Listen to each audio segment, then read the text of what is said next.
Hello student, तो हम देखने जा रहे हैं एनसीईआरटी, ईएमआई और एसी की। अब देखो, ईएमआई और एसी से जैसा मैंने कल क्लास में ही बताया था, आपके 2 से 3 प्रॉब्लम एक्सपेक्टेड है। सबसे पहले इलेक्ट्रोमैग्नेटिक इंडक्शन से, जो सबसे ज़्यादा इंपॉर्टेंट है, जो आपको पढ़ के ही जाना चाहिए, ठीक ना, और आपने क्लास में खूब अच्छा किया भी। वो है आपका एक तो डायरेक्शन इंड्यूस करंट की, लेंस लॉ के ऊपर बेस्ड प्रॉब्लम, और दूसरा सेल्फ और म्यूचुअल इंडक्शन, जो कि आपने इतना अच्छा सीख रखा है, राउंड वाइज भी आपको पता है कैसे अटेम्प्ट करना है, उसको और स्ट्रॉन्ग कर लो एनसीईआरटी का। एनसीईआरटी के कई सारे ईएमआई के प्रॉब्लम एज इट इज उठ करके आप देखोगे, आपको ये तो शौक रह जाओगे, एज इट इज उठ करके वर्ड टू वर्ड आपके नीट एग्जाम के अंदर आए हुए, पीवाईक्यूज आए हुए हैं। तो मैं आपको वो दिखाऊंगा। साथ में अल्टरनेटिंग करंट के अंदर हम चलेंगे, ट्रांसफार्मर वाला सेक्शन भी इसमें कवर करेंगे, और साथ में डायरेक्ट कुछ प्रॉब्लम भी देखेंगे। तो स्टार्ट करते हैं। तो मैंने इंपॉर्टेंट पहले ही लिख दिया आपके लिए कि आप लेंस लॉ के ऊपर बेस्ड प्रॉब्लम और अपने जो सेल्फ और म्यूचुअल इंडक्शन वाले प्रॉब्लम है उनको जरूर अटेम्प्ट करो यहाँ से। तो सबसे पहली चीज जो यहाँ पर आ जाती है हमारी, वो आ जाती है डायरेक्शन ऑफ इंड्यूस करंट। तो लेंस लॉ को एक बार वापस से रिवाइज करा देता हूँ। तो फैराडे एक्सपेरिमेंट या फैराडे लॉ ये कहता है कि जब भी मैग्नेटिक फ्लक्स चेंज करता है टाइम के साथ साथ, तो इंड्यूस ईएमएफ प्रोड्यूस होती है। तो एक बार क्विक रिवीजन ले लेते हैं। तो इंड्यूस ईएमएफ प्रोड्यूस होती है। अब वो इंड्यूस ईएमएफ क्या करती है, किसी रिंग या सर्किट के अंदर करंट लाने की कोशिश करती है। करंट वो तब ला पाएगी जब सर्किट कंप्लीट होगा और रिंग कंडक्टिंग होगी। सही है, रिंग या लूप कंडक्टिंग होगा। तो मान लो अगर रबर की रिंग है और हम उसमें बार मैग्नेट गिराएं, अब तो आपको याद भी हो गया होगा, क्लास में इतना हमने किया है ये। तो रबर की रिंग में अगर हम बार मैग्नेट गिराएं तो इस सिचुएशन के अंदर क्या होगा, फ्लक्स तो चेंज करेगा, ईएमएफ तो आएगा रबर का होने के बावजूद भी, बट उसमें कोई इंड्यूस करंट नहीं आ पाएगा। वहीं अगर हम मेटलिक कंडक्टिंग रिंग ले ले तो इस सिचुएशन में हमारा इंड्यूस ईएमएफ भी होगा और इंड्यूस करंट भी होगा। ठीक है, अब ये जो इंड्यूस ईएमएफ या इंड्यूस करंट होता है, ये अपोजिंग नेचर का होता है और अपने नेचर और कॉज को अपोज करता है। अब ये आप देख रहे हो डायग्राम बेस्ड प्रॉब्लम जो हमारे फैराडे एक्सपेरिमेंट पर है। तो एक बार क्विक रिवीजन, क्या सिखाया था मैंने आपको। जब भी आप इसमें डायरेक्शन निकाल रहे हो, हमेशा जिस तरफ से फील्ड लाइंस चेंज कर रही हैं वहां अपने आप को ओरिएंट करो। तो बार मैग्नेट यहां से क्वाइल के पास जा रहा है, ठीक है ना, तो हम बार मैग्नेट की तरफ ओरिएंटेड हो जाएंगे और यहां से हम इस क्वाइल को ऑब्जर्व करेंगे। अब अगर ये पास जा रहा है तो ये इसको रिपेल करेगा क्योंकि फील्ड को कम कराने की कोशिश करेगा। तो यहां से देखने पर ये मुझे नॉर्थ पोल दिखाई देगा, ठीक है ना। नॉर्थ पोल दिखाई देगा तो तुरंत हम करंट बोल देंगे एंटी क्लॉकवाइज। तो आपने देखा हमारे इस लूप के अंदर एंटी क्लॉकवाइज करंट है। अब बड़े केयरफुल रहना, यहां पर क्या होता है, नीट एक छोटा सा ट्रैप बिछा देता है। आप इतने तक तो पहुंच जाते हो, एंटी क्लॉकवाइज तक तो कर लेते हो, बट वो धीरे से पूछ लेता है एक्सटर्नल सर्किट में बताओ। ये तो यहां का आपने बताया, अब ये कहता है गैल्वेनोमीटर से कैसा करेगा, क्लॉकवाइज या एंटी क्लॉकवाइज, वो बताओ। तो आप इस करंट को आगे लाओ, केयरफुली लाना, सिली मिस्टेक मत करना। यहां से ये बाहर निकलेगा और इस तरीके से होता हुआ एक्सटर्नल सर्किट में फ्लो कर जाएगा। तो यहां तो एंटी क्लॉकवाइज है, बट एक्सटर्नल सर्किट में आप देख सकते हो क्लॉकवाइज करंट है। इसको अच्छे से प्रैक्टिस कर लेना, ठीक है ना। नेक्स्ट आगे चलते हैं और जो भी एनसीईआरटी का डायग्राम है सारे बताते जाता हूं। अब यहां आप देख रहे हो, यहां पर एक जगह पर हमने बैटरी लगा रखी है और एक जगह पर गैल्वेनोमीटर है। तो ये हो गया म्यूचुअल इंडक्शन का केस। तो इस सिचुएशन में क्या होगा, एक की फील्ड दूसरे के फ्लक्स को चेंज कराएगी और उसके अंदर इंड्यूस ईएमएफ या इंड्यूस करंट आएगा। प्रोसेस क्या रहेगा, अब यहां पर हमने बैटरी कनेक्ट कर रखी है, कॉइल को हम पास उठा के ले जा रहे हैं, हम यहाँ के करंट को नहीं घटा बढ़ा रहे, बट हम सेपरेशन को कम ज्यादा कर रहे हैं। तो अब क्या सीन बनेगा, तो इसमें सबसे पहले हमने फील्ड चेक करी, ये इसका नॉर्थ पोल है, साउथ पोल है। ये फील्ड कैसे चेक करी, करंट फ्लो कराया, करंट यहां से देखा क्लॉकवाइज फ्लो कर रहा है, क्लॉकवाइज फ्लो कर रहा है, तो ये सर साउथ पोल हो गया, ये नॉर्थ पोल हो गया। यानी हमने इसको भी एक तरीके से बार मैग्नेट बना दिया। अब जब हम इसके पास ले जा रहे हैं, अब वही पुराना प्रिंसिपल लगाओगे, यहां पर खुद को ओरिएंट कर लो, ठीक है। जिस साइड से चेंजिंग मैग्नेटिक फील्ड है उस तरफ आप खड़े हो जाओ। अब यहां से जब आप कॉइल को ऑब्जर्व करोगे तो ये कॉइल इसको रिपेल करेगी, नॉर्थ पोल बन जाएगी, यहां करंट एंटी क्लॉकवाइज हो जाएगा। अब एक्सटर्नल सर्किट में आपका क्लॉकवाइज करंट, तो इजी टास्क हो गया। तो दोनों ही सिचुएशन आप यहां पर चेंज करा सकते हो। आप यहां पर ऐसा भी कर सकते हो कि की को आपने यहां पर आप एक की लगा दो, आगे लगाई भी हुई है एनसीईआरटी वाले ने, की को क्लोज करो और फिर की को मतलब ऑन करो और ऑफ करो, वो मैं आगे सिखा दूंगा।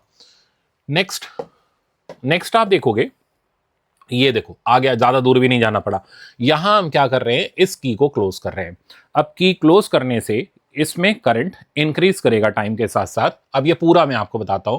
तो करंट यहां से चला, ठीक है ना, अब देखो इधर से एंटर किया और इस तरीके से फ्लो किया। अब यहां से खड़े होकर के देख लो, तो यहां से खड़े होकर के देखोगे तो आपको ये करंट क्लॉकवाइज ऑर्डर में दिखाई देगा, साउथ पोल, ये हो गया नॉर्थ पोल, तो ये इसकी फील्ड लाइंस हो गई, ठीक है ना। क्योंकि आपने की क्लोज करी तो ये जो प्राइमरी की फील्ड है ये इंक्रीज कर रही है, ये इंक्रीज करेगी तो ये इसको डिक्रीज कराने की कोशिश करेगा, मतलब रिपेल कराने की कोशिश करेगा, अपोज कराने की कोशिश करेगा। तो ये नॉर्थ पोल है, तो इधर आ गया आपका नॉर्थ पोल। अब आप यहां से देखोगे तो करंट आपको एंटी क्लॉकवाइज दिखाई देगा। देखो कितना क्लियर कट चल रहा है, एंटी क्लॉकवाइज करंट यहां से बाहर एग्जिट मारा और यहां से एंटर कर गया। हो गया सिंपल। तो बच्चे सबसे ज्यादा डायरेक्शन ऑफ इंड्यूस करंट में परेशान होते हैं, जबकि इसके रूल्स बड़े आसान हैं। लोग हाथ पांव लेकर लगे रहते हैं, यूं करके बनाएंगे, ऐसे करेंगे, ऐसे करेंगे। जरूरत नहीं है, आपके अगर कंसेप्ट सॉलिड है तो आप सवाल को इजीली कर सकते हो। देख लो आप, मुझे कोई हाथ पांव चलाने की यहां जरूरत भी नहीं पड़ी। आगे चलते हैं। नेक्स्ट जो आप देखोगे, अब आ जाता है फ्लक्स का केस, ठीक है ना। तो फ्लक्स तो हम लोग ऑलरेडी सीख ही चुके हैं। फ्लक्स क्या चीज होती है? मेजरमेंट ऑफ फील्ड लाइंस, ठीक है ना। इसमें एक काम की चीज वापस से याद दिलाऊं, जब भी हम फ्लक्स मेजर कर रहे होते हैं तो हमें पूरा एरिया नहीं चाहिए होता, हमें मेजरमेंट करना है फील्ड लाइंस का कि पर्टिकुलर सरफेस से कितनी फील्ड लाइंस पास कर रही हैं। जैसे मान लो मैं ऐसे बोलूं कि फील्ड लाइंस इस सर्कुलर रीजन से पास कर रही हैं, ठीक है ना, और मुझे फ्लक्स निकालना है इस स्क्वायर लूप का, L बाय L का। तो अब क्या आप बोलोगे, क्या फ्लक्स निकालते वक्त मुझे स्क्वायर का एरिया चाहिए, ठीक है ना।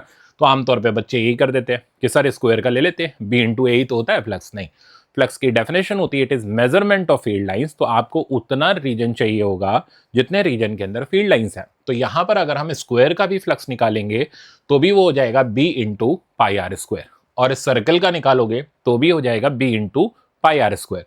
हाँ, अब एक बात ध्यान रखना, अगर हम सर्किल में स्क्वायर डाल दें, सर मतलब अब ये डायग्राम ले लूं, ठीक है, देखना डायग्राम ध्यान से। अगर मैं ऐसा डायग्राम ले लूं और मैं अब आपसे स्क्वायर का फ्लक्स पूछूं तो क्या अब आप सर्किल का एरिया लोगे? तो अब जवाब होगा नहीं। अब इस स्क्वायर में से, पूरे के पूरे स्क्वायर में से फील्ड लाइन पास कर रही है, हेंस हमारा फ्लक्स हो जाएगा B इंटू एल स्क्वायर। तो मेरे ख्याल से फ्लक्स आपको मैंने बहुत बढ़िया से सिखा दिया, अब आप इसमें गड़बड़ नहीं करोगे। चलते हैं आगे। अब अगली चीज जो आप देखोगे इसके अंदर फैराडे लॉ के और ज्यादा हम काम करते हैं।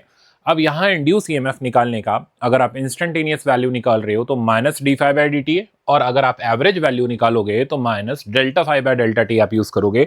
ध्यान रखना, जब भी हम ईएमएफ निकालते हैं तो उस वक्त हमें टोटल फ्लक्स चाहिए होता है। तो अगर नंबर ऑफ टर्न्स दे रखे हैं तो आप उसे मल्टीप्लाई कर लो, बाकी ये सिंपल बेसिक है, इससे ज्यादा तो आपने क्लास में पढ़ रखा है। अब आप ये प्रॉब्लम देखो, ठीक है ना। अब ये जो प्रॉब्लम है पहले इसको देख लेते हैं।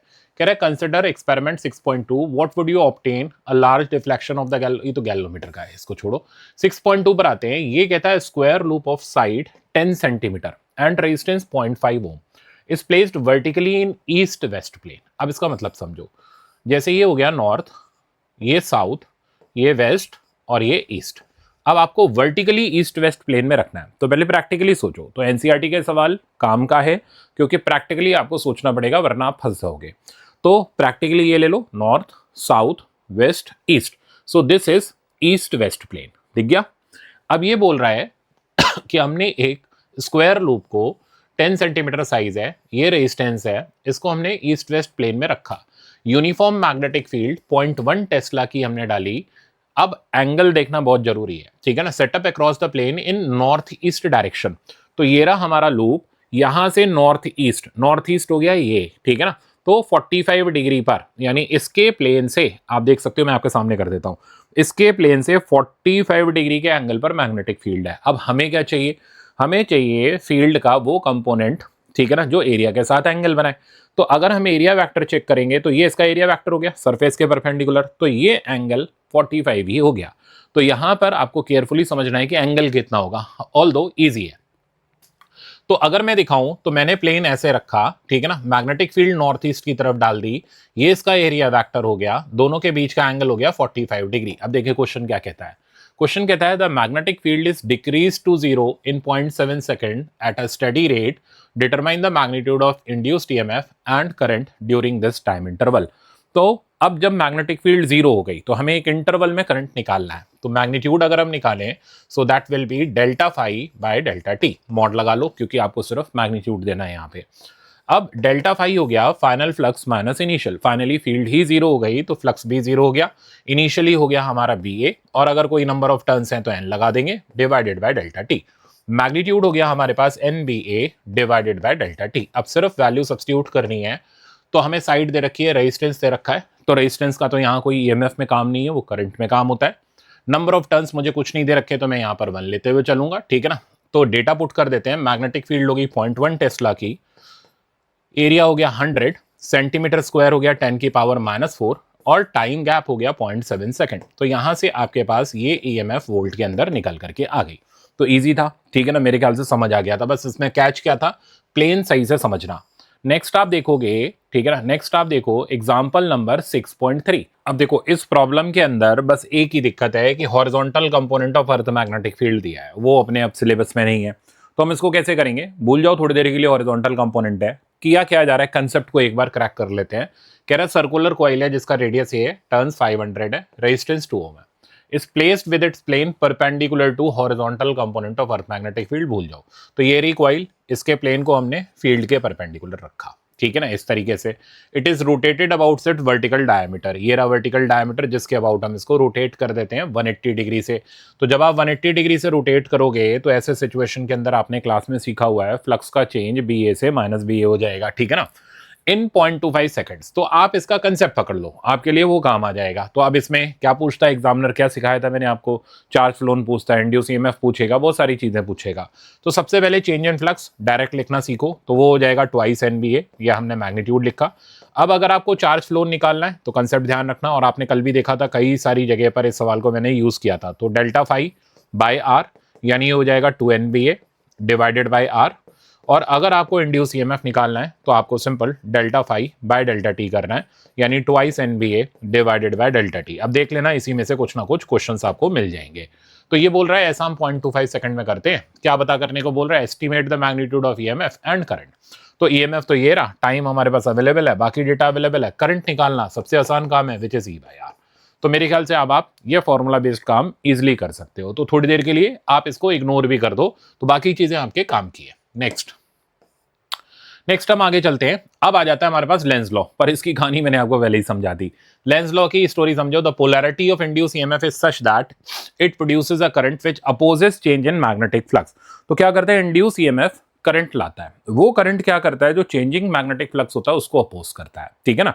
यहां पर एक बात ध्यान देने वाली ये है, जो मैं आपको वापस से याद दिला दूं, कि ये जो मैग्नेट है, अगर हम मैग्नेट को यहां फॉल करा रहे हैं, ठीक है ना, इस रिंग के अंदर, मान लो ये कंडक्टिंग रिंग है, तो कंडक्टिंग रिंग में अगर आप ये मैग्नेट फॉल कराओगे, ठीक है ना, आपने इसको फॉल कराया, तो इसका फ्लक्स क्या होगा, चेंज करेगा। ये रिंग इसको क्या करेगी, अपोज करेगी। अपोज करने के लिए यहां पर करंट का होना जरूरी है, ठीक है ना। अब वो करंट कैसा होगा, नॉर्थ दिख रहा है तो एंटी क्लॉकवाइज मार देते हैं, तो ये जो करंट होगा ये इसको अपोज करेगा। अगर ये करंट नहीं आ पाएगा ना, तो ये मैग्नेट नॉर्मली फॉल करता रहेगा।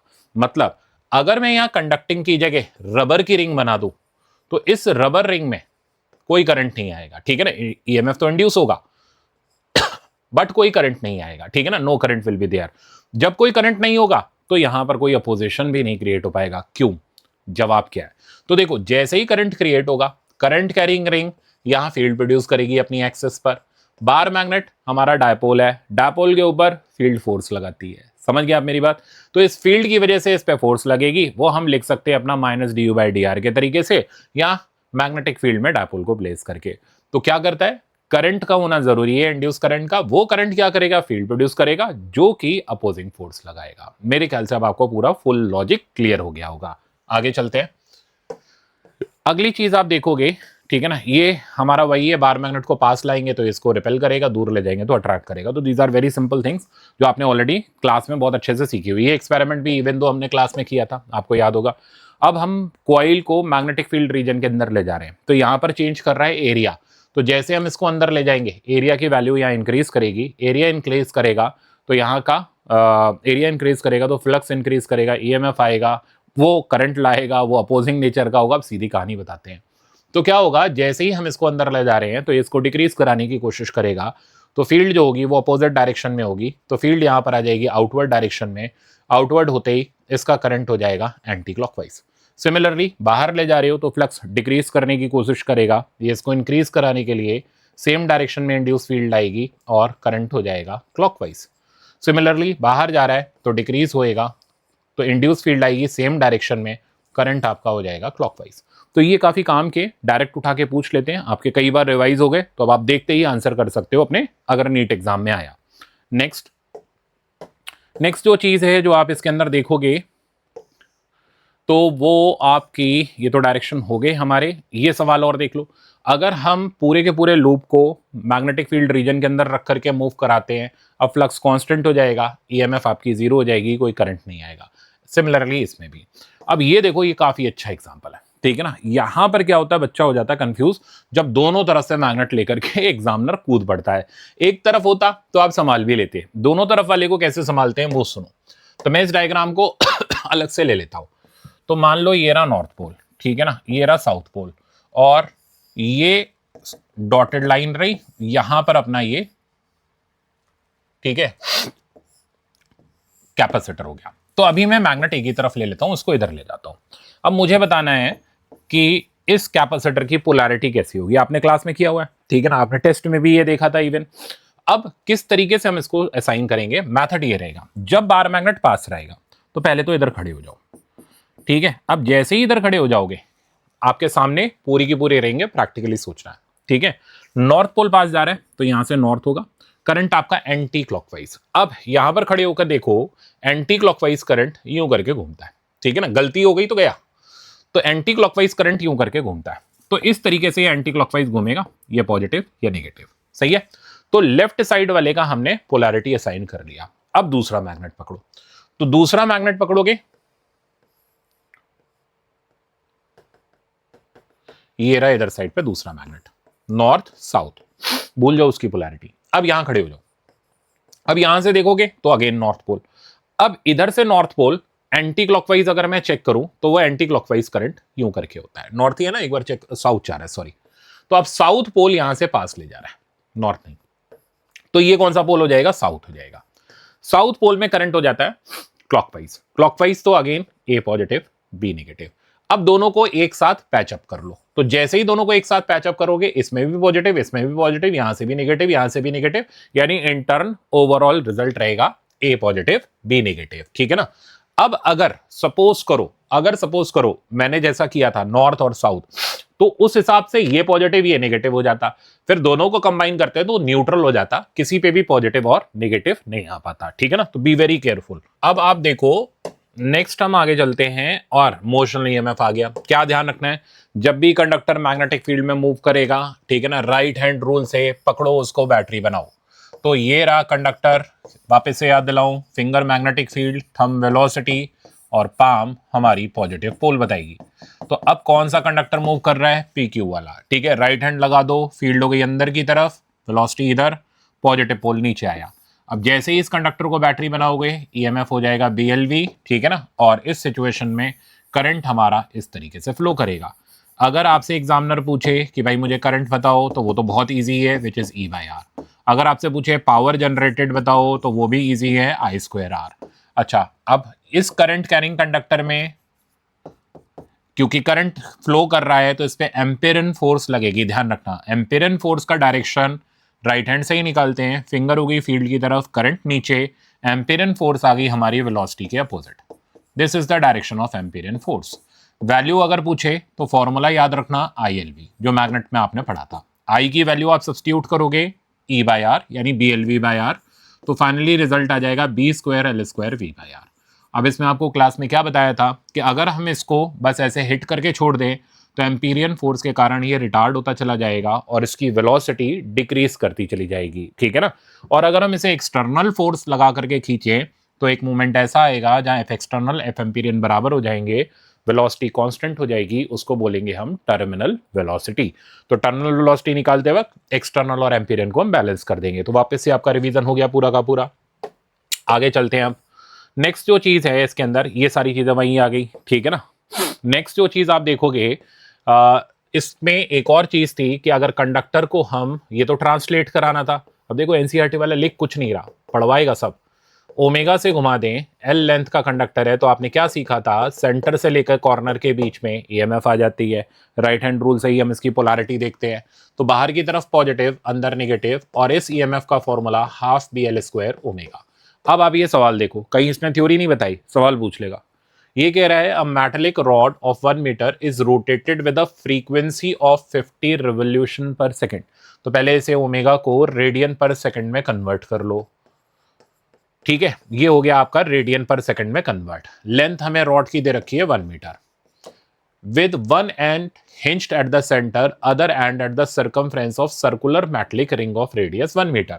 तो ये metallic ring है, यहां रॉड अटैच्ड है, यहां से इसको घुमाया जा रहा है, ठीक है ना,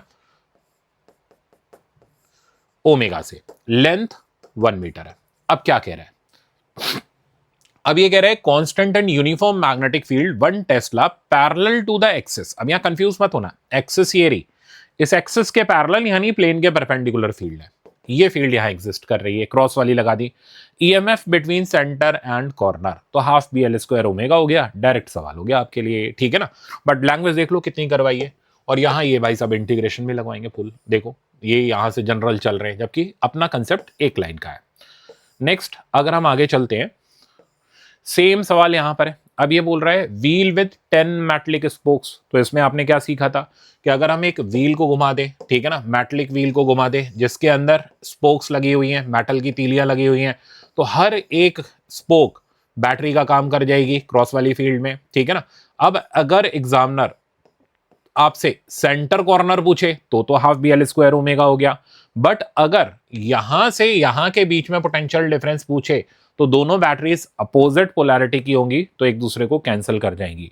तो अगर हम एक रेजिस्टेंस कनेक्ट करें सेंटर और कॉर्नर के बीच में तो उसमें करंट आएगा, बट अगर सरकमफ्रेंस से सरकमफ्रेंस में कनेक्ट करें तो कोई करंट नहीं आएगा। अब सवाल देख लो, ये कह रहा है wheel with 10 metallic spoke each 0.5 metre long is rotated with speed 120 revolution per minute, जिसको हम रेडियन पर सेकंड में कन्वर्ट कर लेंगे, in a plane normal to the horizontal component of earth magnetic field. अभी BH का काम चल रहा है, आप इसको इग्नोर कर दो, आप मैग्नेटिक फील्ड ले लो 0.4 गॉस। अब इसको टेस्ला में कन्वर्ट करोगे तो 10 की पावर -4 टेस्ला लग जाएगा, ठीक है ना। What is the induce EMF between axle, axle मतलब ये हो गया axis, and the rim of the wheel, यानी यहां से यहां के बीच में, तो half B R square omega. तो डायरेक्ट ही है हमारा, हमें कुछ खास करने की जरूरत नहीं है, ठीक है ना। नेक्स्ट आगे चलते हैं।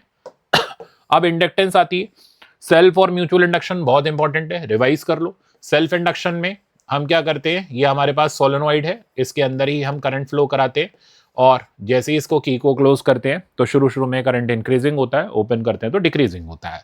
अब शुरुआत ऐसी होती है, सोलेनॉइड का टोटल फ्लक्स हमारा LI के बराबर होता है, ठीक है ना, सेल्फ इंडक्शन के अंदर, जहां I उसका सेल्फ चेंजिंग करंट होता है। EMF हम लिखते हैं minus delta phi by delta t से, ठीक है ना, और d phi by d t से, डिपेंडिंग, इंस्टेंटेनियस है या एवरेज है। तो आपके सारे फॉर्मूले आपके फिंगर टिप से आ जाएंगे, L delta I by delta t और L d I by d t, ठीक है। अब करंट निकालना है which is very easy, E by R. Charge निकालना है which is very easy, delta phi by R. तो आपके फॉर्मूले आपके फिंगर टिप से है ना, तो आप इससे बाहर तो कुछ सवाल ही नहीं होता, सारे सवाल इसी के अंदर मिलेंगे। एक और चीज, L क्या होता है, सोलेनॉइड के लिए L की वैल्यू म्यू नॉट NNA होती है, जहां स्मॉल n हो गया number of turns per unit length, capital N हो गया टोटल नंबर ऑफ टर्न्स। अगर मान लो मैं इसे लेंथ से मल्टीप्लाई डिवाइड कर दूं तो ये भी स्मॉल n ही बन जाएगा, तो mu naught N square AL, this will be the coefficient of self induction. कोई पूछे इसमें कितनी मैग्नेटिक एनर्जी स्टोर्ड है, तो मैग्नेटिक एनर्जी का फॉर्मूला हाफ LI स्क्वायर, ठीक है। एनर्जी डेंसिटी पूछे आपसे कितनी है, तो वो हो जाएगी potential energy of this solenoid by volume which is A into L। तो आप इसमें पुट करते हुए इसको इजीली सॉल्व कर सकते हो। ये मैंने पूरा सोलेनॉइड का A to Z सब कुछ बता डाला आपको, ठीक है ना। नेक्स्ट आप देखो म्यूचुअल इंडक्शन। म्यूचुअल इंडक्शन के कंसेप्ट में हम क्या करते हैं, दो सोलेनॉइड होती हैं, एक में चेंजिंग करंट होता है, इंडक्शन दूसरे में होता है, ठीक है ना। अब जैसे आप देख रहे हो छोटी कॉइल है और बाहर एक बड़ी कॉइल लपेटी गई है। अब इसमें केयरफुल क्या रहना है, कोफिशिएंट ऑफ म्यूचुअल इंडक्शन। तो total flux of secondary coil हो जाती है M टाइम्स IP, क्योंकि इसमें प्राइमरी के चेंजिंग करंट की वजह से सेकेंडरी में इंडक्शन होता है। M हो जाता है कोफिशिएंट ऑफ म्यूचुअल इंडक्शन, जिसमें मैंने क्लास में आपको खूब डिटेल में बताया हुआ है, NP NS AS। AS लिखते वक्त केयरफुल रहना, AS वो इफेक्टिव एरिया होता है सेकेंडरी का जितने में फील्ड लाइंस चेंज कर रही है। अब जैसे चेंजिंग फील्ड लाइंस हमारी छोटे वाले के अंदर है, अब तुम सेकेंडरी को कितना भी बड़ा ले लो कोई फर्क नहीं पड़ रहा। आपको एरिया लेना पड़ेगा पाई R1 स्क्वायर का, ठीक है ना। तो आप चेक करना, इनने यहां पर भी यही किया, बताया कहीं कुछ नहीं है। एनसीईआरटी वाला यही काम करता है, बताएगा नहीं, कर देगा कि भाई कौन सा एरिया लेना बता दो वहां पे, नहीं, वो बस खाली फॉर्मूला लिख देंगे, बच्चे रटते रहते हैं। तो कौन सा एरिया लेना है आपको, वो एरिया जितने रीजन में फील्ड लाइंस चेंज कर रही हैं। अब तो आपको बहुत अच्छा क्लियर हो गया होगा, ठीक है ना। अच्छा, इसे भी अगर हम नंबर ऑफ टर्न्स में कन्वर्ट करें, सो मैंने इसमें एल से मल्टीप्लाई डिवाइड कर दिया, तो अब ये फॉर्मूला भी मॉडिफाई हो गया, mu naught N P N S A S L S, सही है। तो ये कुल मिलाकर के हमारा फॉर्मूला बेस काम हो गया। अच्छा, ये तो हमने फ्लक्स लिखा। अगर आपको ईएमएफ लिखनी है तो जैसे ऊपर एल लिखा था वैसे M delta I P by delta t कर लो। इंड्यूस करंट लिखना है सेकेंडरी का, ई बाई आर कर लो। चार्ज फ्लो लिखना है तो M delta I P divided by R. तो फॉर्मूले हमारे बड़े इजी हैं इसके अंदर। अगर हाँ, इजी तब है जब आपने एक बार क्रैश कोर्स वाली चीज अच्छे से कर रखी है, वरना तो भाई ये परेशान कर दे आपको, ठीक है ना। आपको कुछ नहीं समझ आया अगर आप डायरेक्ट इसको पढ़ने की कोशिश करो। अब ये सवाल आप देखो, आपका दोस्त है, दोस्त क्यों है सर, तो जो पहली बार देख रहे हैं भाई वो क्यों क्यों पूछ रहे हैं, वो इसलिए पूछ रहे हैं उन्होंने कभी देखा नहीं। ये चीज़ हम लोगों ने इतनी क्लास में कर रखी है कि सबको ईजिली लर्न है। और देख लो, पी वाई क्यू है, कब का था आपने क्लास में किया था, 22 या 23 का पी वाई क्यू था, यही था और एज इट इज पूछा गया था। तो क्या कह रहा है, two concentric circular coil, one of small radius R1, other of large radius R2। तो एक बड़ी क्वाइल है R2 रेडियस की, ये रही छुटकी क्वाइल R1 रेडियस की, ठीक है ना। R1 is much less than R2, are placed coaxially with center coinciding, obtain the mutual induction of the arrangement।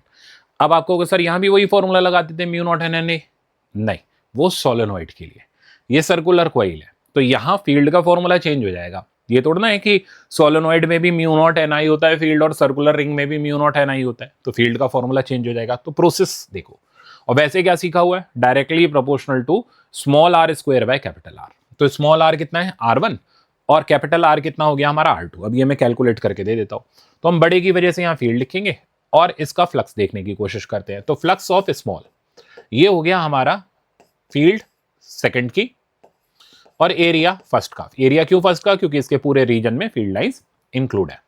तो B2 का formula mu not I bye 2R2, A1 का फॉर्मूला पाई R1 square, सही है। अब टोटल फ्लक्स किसके बराबर होता है, एम आई पी, यानी एम आई तो जाएगा कट, तो एम की जो वैल्यू आ जाएगी हमारे पास आई पी, और यहां से एम की जो वैल्यू आ जाएगी, आई हटा दो, mu naught pi R1 square by 2R2। तो लो, आपका डायरेक्ट ही पी वाई क्यू रेडी हो गया, R1 स्क्वायर बाय R2। तो ज्यादा कुछ करना नहीं, इजी सा आपका पी वाई क्यू हो गया, ठीक है ना। नेक्स्ट आगे चलते हैं। तो कुछ एनसीईआरटी के सवाल डायरेक्ट भी आ जाते हैं, जैसे ये आया हुआ था। आगे आप देखोगे, सेल्फ इंडक्शन मैंने आपको पहले ही बता दिया, ये बाद में बता रहा है, म्यूचुअल के बाद सेल्फ बता रहा है, सोचो ठीक है। पहले सेल्फ पढ़ो फिर म्यूचुअल पढ़ो, तब तो समझ ही आएगा, ये उल्टे काम कर रहा है। अच्छा, कोफिशिएंट ऑफ सेल्फ इंडक्शन आप फॉर्मूला जानते हो। एक और इंपॉर्टेंट बात बताऊं, ये जो सोलेनोइड है, जैसे ये क्वाइल आपने लगाई, अब इस क्वाइल के अंदर ना अगर हम कोई मैग्नेटिक मटेरियल लगा दें, मैग्नेटिक मटेरियल, अब आप कहोगे सर मतलब मैं यहां पैराडाया फेरो में से कुछ एक इंट्रोड्यूस कर दूं तो क्या होगा। तो उस सिनेरियो में अब आप कोफिशिएंट ऑफ सेल्फ इंडक्शन का फॉर्मूला लिखो, वो था mu naught N N A, मुन्ना आपको ऐसे ही याद करवाया था। ये म्यू नॉट वर्ड आप तब यूज करते हो जब अंदर वैक्यूम या एयर हो। अगर यहाँ वैक्यूम एयर नहीं है, कोई और मटेरियल है, तो यहां पर परमिएबिलिटी मीडियम की आ जाएगी, यानी रिलेटिव परमिएबिलिटी से मल्टीप्लाई हो जाएगा। सो मीडियम के अंदर आप देखोगे फॉर्मूला बन जाएगा mu naught mu R N N A. अब सारा खेल म्यू आर का है। अब डाया मैग्नेटिक का म्यू आर छोटा होता है, 1 से छोटा होता है, अपोजिट डायरेक्शन में इंडक्शन होता है। तो अगर डाइलेक्ट्रिक डाल दोगे तो एल डिक्रीज कर जाएगा, पैरा डाल दोगे थोड़ा सा इंक्रीज करेगा, फेरो डाल दोगे बहुत लार्ज अमाउंट से इंक्रीज कर जाएगा। तो ये इंक्रीजिंग डिक्रीजिंग चीज पूछी जाती है, जो कि अब आप क्लियरली आंसर कर सकते हो, ठीक है ना। सो ये कह रहा है the self induction of the coil depends on it's geometry and on the permeability of the medium. Conceptual में थ्योरी बेस में उठा करके पूछ लेता है, ठीक है ना। कैसे डिपेंड करेगा, वो और इन डेप्थ थ्योरी हो जाती है पैराडाया फेरो के हिसाब से, जो मैंने अभी आपको समझाई। नेक्स्ट आगे देखते हैं। अगली चीज हमारे पास आ जाती है, ये तो पोटेंशियल एनर्जी मैंने आपको डायरेक्ट ही बता दी, ठीक है। तो ये सारे रिजल्ट्स अब आपके क्लियर है। यहां देखो क्या कह रहे हैं, obtain the expression for magnetic energy stored in the sunlight in terms of field. अब हम तो जानते हैं magnetic energy half L I square, है ना, हमें तो यही पता है। ये कहता भाई ये नहीं, मैग्नेटिक फील्ड के टर्म में दो। अब मैग्नेटिक फील्ड के टर्म में आप किस तरीके से निकालोगे, तो उसका मेथड क्या रहेगा, आप यहां एल का वैल्यू डाल दो, ठीक है। एल का वैल्यू हो गया हमारा mu naught N A into I square, ठीक है। अब आपको इसमें बी के टर्म में आंसर देना है।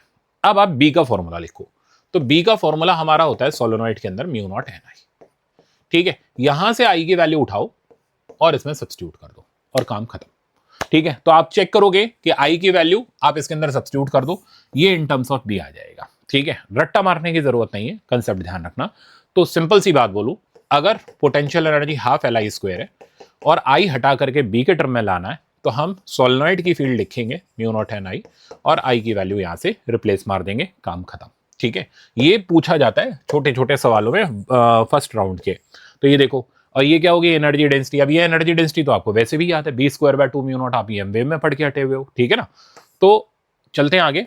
अब आ जाता है AC जनरेटर। अब देखो, जब कॉइल को हम रोटेट कराते हैं सच दैट बी और ए के बीच का एंगल चेंज करे, तो उस सिनेरियो में फ्लक्स हो जाता है हमारा, जनरल फ्लक्स का फॉर्मूला बोलूं तो वो हो जाता है BA cos थीटा, थीटा हो गया हमारा ओमेगा टी। EMF हो जाती है हमारी E not sine omega T, जहां E नॉट को हम बोलते हैं पीक वैल्यू ऑफ EMF, जिसका फॉर्मूला आपको क्लियर कट याद है NB ओमेगा। अब आपने इसमें टेस्ट में कई अच्छे सवाल भी देखे थे। अब मैंने आपसे क्या पूछ लिया था कि मान लो AC जनरेटर का रेजिस्टेंस R है, तो एक साइकिल में एवरेज पावर डिसिपेटेड बता दो। अच्छा हो गया सवाल, है ना। तो कैसे निकालोगे, तो पावर का फॉर्मूला हमारा हो गया E स्क्वायर बाय R, ये आपको सिखाया था। E की इक्वेशन डालोगे तो E not square sine square omega T divided by R, ठीक है ना। अब आपको एवरेज निकालनी है तो एवरेज लोगे, मतलब आप यहां पर देखो अल्टरनेटिंग करंट का काम यहां पर चल रहा है। साइन स्क्वायर का एवरेज हाफ होता है, तो half E not square by R, ये हमारी एवरेज पावर डिसिपेटेड हो गई इन अल्टरनेटिंग करंट जनरेटर। सबसे ज्यादा यही पूछी जाती है, ठीक है। अगर कोई पूछे कि भाई मुझे पीक वैल्यू बताओ, तो वो तो आपके पास अवेलेबल है NB ओमेगा। कोई पूछे RMS वैल्यू बताओ, तो E नॉट बाय √2 कर दोगे। तो फुल फ्लेजेड ये आपका अल्टरनेटिंग करंट के ऊपर बेस्ड न्यूमेरिकल रहता है। नेक्स्ट, ठीक है ना, ये देख लो NB ओमेगा डायरेक्ट आपका PYQ क्वेश्चन है। नेक्स्ट, अब हम इसके अंदर आगे चलते हैं, ठीक है ना। ये डिफरेंट डिफरेंट ओरिएंटेशन बना रखे कि भाई, जब एक बार समझा भी देता हूं आपको, ठीक है ना। अब इस ओरिएंटेशन में देखो, कॉइल बिल्कुल मैग्नेटिक फील्ड यहां से यहां की तरफ है, के परपेंडिकुलर है, तो बी और ए सेम डायरेक्शन में हो गए। यहां फ्लक्स मैक्सिमम हो जाएगा बिकॉज थीटा जीरो हो जाएगा, है ना, कॉस मैक्सिमम हो जाएगा, EMF जीरो हो जाएगी, तो यहां EMF जीरो है, देख लो। यहां पर चेक करोगे फ्लक्स जीरो हो जाएगा बिकॉज बी और ए परपेंडिकुलर पर EMF मैक्सिमम, तो जहां फ्लक्स जीरो वहां EMF maximum and vice versa, ठीक है ना। अब इस जगह पर आ जाओ, इस जगह पर 180 डिग्री आधा राउंड कंप्लीट हो गया। अभी बी इधर है, ए इधर है, फ्लक्स हो जाएगा आपका मैक्सिमम, माइनस बी हो जाएगा, EMF आप देख लो फिर से जीरो। तो वही साइन ओमेगा टी कर्व आपका पूरा का पूरा यहां पर चल रहा है, hence it is alternating current generator, because output में पोलैरिटी हमें चेंज होती हुई मिल रही है एक साइकिल में 2 बार, ठीक है। नेक्स्ट आगे मूव करते हैं। अगली चीज है, देखो डायरेक्ट PYQ। ये कह रहा है Kamala pedals a stationary bicycle, pedal wheel of bicycle are attached to 100 turns coil of 0.1 metre square area. Number of turn दे रखे, एरिया दे रखा है डायरेक्ट। आगे बोल रहा है the coil rotates at half a revolution per second. अब ये क्या चीज है, revolution per second is unit of omega, जिसको रेडियन पर सेकंड में कन्वर्ट कर लोगे। सो ओमेगा हो गया हाफ रिवोल्यूशन पर सेकंड, जिसको आप रेडियन पर सेकंड में लाओगे तो ये हो जाएगा half into 2 pi radian per second, यानी कि पाई रेडियन पर सेकंड हमारा ओमेगा है, ठीक है ना। तो ओमेगा की वैल्यू मुझे दे रखी है, करना क्या है, ये कह रहा है placed in uniform magnetic field perpendicular to the axis of rotation of the coil, what is the maximum voltage generate in the coil. तो पीक वैल्यू ऑफ वोल्टेज निकालना है, डायरेक्ट फॉर्मूला बेस्ड हो गया NB ओमेगा, खत्म, सही है। तो easy problems है, बट एक बार कर लोगे ना तो कॉन्फिडेंस आ जाएगा। नेक्स्ट आगे चलते हैं। अब ये वही समरी चल रही है पूरी की पूरी, इसमें अगर कुछ काम का एक्सरसाइज में दिखता है तो जरूर बता, देखो डायग्रामेटिक आगे। तो अब ये सारे डायग्रामेटिक जो आप देख रहे हो मैंने पूरे आपके लिए सॉल्व किए हुए हैं, ठीक है ना। आप कहां पे खड़े होगे, हमेशा मैग्नेट वाली साइड, जैसे साउथ पोल पास जा रहा है तो सामने वाली चीज साउथ का ही काम करेगी, हट जा भाई, हाँ, तो ये चीज साउथ का ही काम करेगी, करंट हो जाएगा आपका क्लॉकवाइज।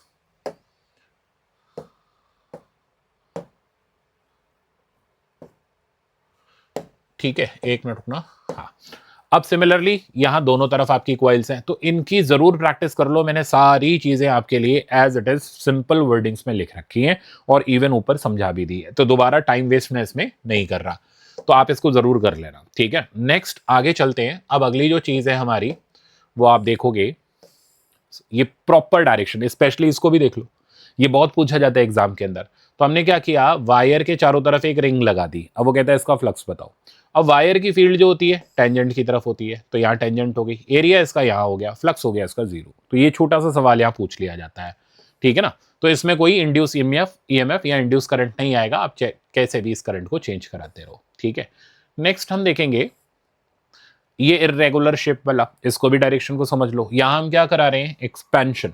एक्सपेंशन कराएंगे तो एरिया बढ़ेगा, एरिया बढ़ेगा फ्लक्स बढ़ेगा, तो इसको अपोज करने के लिए अपोजिट डायरेक्शन में, यानी कि अंदर की तरफ फील्ड है तो बाहर की तरफ फील्ड आएगा और इसमें इंड्यूस करंट आपका एंटी क्लॉकवाइज। देखो पूरा प्रॉपर लिखा हुआ है, तो आपको गो थ्रू करने में एनसीईआरटी दिक्कत नहीं आएगी। यहां पर हम श्रिंक करा रहे हैं तो अपोजिट डायरेक्शन श्रिंक कराएंगे तो फ्लक्स कम होगा, फील्ड हमारी सेम डायरेक्शन में आ जाएगी। डायरेक्शन यहाँ पर डॉट है तो डॉट की ही तरफ आ जाएगी, अगेन करंट एंटी क्लॉकवाइज हो जाएगा, ठीक है ना। तो बहुत ही इजी काम है, ठीक है, जिसको आप डायरेक्टली कर सकते हो। इसको देखो, ये कह रहा है long solenoid with 15 turns per centimetre, small loop इतना area, solenoid normal to the axis, the current carries by solenoid changes from 2 to 4 in point, what is the average EMF. तो एल डेल्टा है by delta T. तो मुझे नहीं लगता अब इसके अंदर आपको कोई ज्यादा दिक्कत आएगी, सीधे सीधे फॉर्मूला बेस्ड टास्क है, आप खत्म कर लोगे।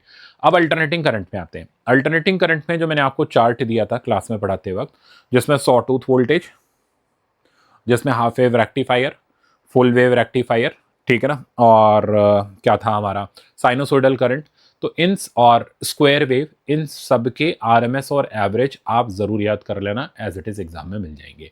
बाकी और क्या है डिफरेंट वो देखते चलते हैं। सो अल्टरनेटिंग करंट के अंदर देखो मोस्टली सारा का सारा काम फेजर से होता है। बच्चे अल्टरनेटिंग करंट की एनसीईआरटी देखते तो डरते हैं, बताता हूं क्यों। अब यहां पर क्या है ना, अब ये इतने कॉम्प्लिकेटेड डायग्राम बना रहा है और समझाने का कोई तरीका नहीं है इनके पास, ठीक है ना। तो इसलिए यहां पर स्टूडेंट थोड़ा सा डरता है कि ये क्या चीज है। देखो मैं आपको दिखाता हूं। अब ये डायग्राम देखोगे तो यार आपको डर ही लगेगा ठीक है, कि सर ये तो पल्ले नहीं पड़ रहा मैं।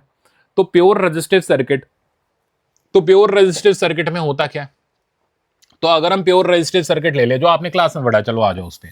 प्योर रेजिस्टिव सर्किट के अंदर करंट और वोल्टेज हमारे सेम फेज में रहते हैं। तो करंट की इक्वेशन हो गई अगर I naught sine omega T, है ना, तो वोल्टेज की इक्वेशन हमारी चलेगी V naught sine omega T. तो आप देखो दोनों की फ्रीक्वेंसी सेम है, इसलिए दोनों ब्लू कलर और ग्रे कलर के ग्राफ सेम फ्रीक्वेंसी यहां इंडिकेट हो रही है ना। दोनों के वी नॉट और आई नॉट की वैल्यूज अलग अलग होगी, पीक इनके अलग अलग चल रहे हैं, सेम फेज में, इसलिए एक ही जगह से स्टार्ट हो रहे हैं। ये है इस ग्राफ का मतलब, अब समझ आ गया। तो डराने वाला है बस, और कुछ नहीं है चीज इजी, ठीक है ना। अब इसी तरीके से और आपको बताते जाता हूं। अब नेक्स्ट आप देखोगे, ये तो हो गया प्योर रेजिस्टिव सर्किट। अब प्योर रेजिस्टिव के बाद, ठीक है, ये सर्किट पर हम आ जाते हैं। ये उसमें एवरेज पावर कंजम्पशन बता रहा है। एवरेज पावर कंजम्पशन हमें पता ही है कि अगर रेजिस्टिव सर्किट में निकालनी है तो I R M S square into R करना है या V R M S square divided by R करना है। तो ये डायरेक्ट हम जानते हैं, हमें कुछ करने की जरूरत नहीं है, ठीक है ना। ये इंटीग्रेशन और ये सब चीजों की आपको कोई रिक्वायरमेंट यहाँ नहीं पड़ेगी। नेक्स्ट देखो, ये पूरा डेरिवेशन चल रहा है भाई, एक छोटी सी चीज जो हमें सीधे पता है उसकी खिचड़ी पका दी गई है। नेक्स्ट आप देखोगे, सवाल देख लो, कह रहा है लाइट बल्ब जिसकी रेटिंग ये है 20 वोल्ट सप्लाई से कनेक्ट किया गया, रेजिस्टेंस बता दो, peak voltage of the source बता दो, RMS current through the bulb बता दो। कितना इजी काम है। अब बल्ब का पावर आपको दे रखा है, वोल्टेज आपको दे रखा है, तो आप बल्ब यानी उसको रेजिस्टेंस लेते हुए डायरेक्ट खत्म करोगे। तो बल्ब के पावर को ब्रेक डाउन करो, पावर का फॉर्मूला हो गया वी आई, कौन सा वी, आरएमएस, आई कौन सा, आरएमएस, ठीक है ना। पावर हो गई हमारी 100 वॉट, वी आरएमएस हो गया हमारे पास 220। तो आप देख सकते हो यहां से मेरे पास आरएमएस करंट की वैल्यू आ गई, डायरेक्ट आ गई, ठीक है ना। रेजिस्टेंस निकालना है तो हम रेटिंग से निकालते हैं, जैसे आपने करंट इलेक्ट्रिसिटी में किया वैसे यहां पर। तो power equal to V square divided by R से, आप देख लो इसने भी वही किया हुआ है। रेजिस्टेंस निकालेंगे, बाकी एज इट इज स्टेट है, ठीक है, बिना किसी दिक्कत के। अब यहां काम का क्या है वो उस पर आ जाते हैं, टाइम वेस्ट नहीं करते। अब ये कह रहा है भाई कि करंट और वोल्टेज, देखो इसने ये ड्रामे बना बना करके स्टूडेंट को कंफ्यूज कर रखा है। हम लोग क्या करते हैं कि अगर हमने करंट की इक्वेशन लिखी है I naught sine omega T, है ना, और वोल्टेज की इक्वेशन लिखी है हमने V naught sine omega T, हमारा बस अंतर ये होता है हम उसको एक्स एक्सिस पर लिख लेते हैं करंट और वोल्टेज को, कि साइन ओमेगा टी फंक्शन ही हम एक्स एक्सिस पे मान रहे हैं। ये क्या करता है, साइन ओमेगा टी को ओमेगा टी पर मानता है, तो इतनी ज्यादा लेंदी हो जाती है चीजें। तो आप इसको एक्स एक्सिस पे ले लो, कोई फर्क नहीं पड़ता। इसको बोलते हैं रोटेशन ऑफ फेजर, जो रेगुलर क्लासेस में मैंने खूब पढ़ाया हुआ है, ठीक है ना। इससे क्या होता है चीजें अननेसेसरी कॉम्प्लेक्स हो जाती हैं और फिर हमें समझने में दिक्कत आती है। तो बेस्ट यही है, साइन ओमेगा टी फंक्शन मिले एक्स एक्सिस पे ले लो, ठीक है। नेक्स्ट आगे चलते हैं। अब इंडक्टिव सर्किट, फेजर याद रखो, इंडक्टर वाले में current as it is X axis पर, वोल्टेज यहां लीड करता है, ठीक है। अब जब भी कोई अप्लायंस, जैसे रेजिस्टेंस को हम लगाते हैं, इंडक्टर को हम लगाते हैं एसी में, कैपेसिटर को लगाते हैं, तो आपने एक ही चीज सीख रखी है कि इसको आप बना दो रेजिस्टेंस, इस रेजिस्टेंस का नाम होता है एक्सएल, जिसको हम बोलते हैं इंडक्टिव रिएक्टेंस ओमेगा एल, बस बाकी काम एज इट इज होगा।